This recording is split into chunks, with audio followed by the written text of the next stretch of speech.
శృంగేరిలో ఒక విశేషమైనటువంటి కార్యక్రమాలు జరిగినప్పుడు ఆ కార్యక్రమాల కోసం మేము అక్కడికి వెళ్ళడం జరిగింది.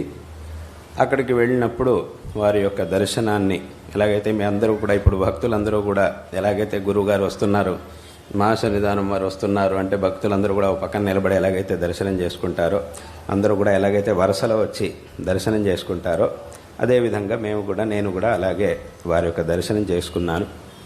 అయితే మనల్ని అనుగ్రహించేటటువంటి వాళ్ళు, మనకి సంబంధించినటువంటి వాళ్ళు, ఏదో ఒక రకంగా మనకి సంబంధించినటువంటి వాళ్ళు ఉన్నప్పుడు వాళ్ళ దగ్గరికి మనం వెళ్ళినప్పుడో అథవా వాళ్ళు మన దగ్గరికి వచ్చినప్పుడో ఏమవుతుంది అనంటే మిగతా వ్యక్తులందరినీ చూసినప్పుడు కలగనటువంటి ఒక ప్రేరణ, ఒక భావన మన మనస్సుకి కలుగుతుంది. మనల్ని అనుగ్రహించేటటువంటి వాళ్ళు అథవా మన చేత అనుగ్రహింపబడాల్సినటువంటి వాళ్ళు అథవా ఏదో ఒక రకంగా మనకి సంబంధించినటువంటి వాళ్ళు ఎవరైతే ఉంటారో వాళ్ళని చూసినప్పుడు మన మనస్సు ఒక విధమైనటువంటి ప్రేరణని మనకి కలిగిస్తుంది.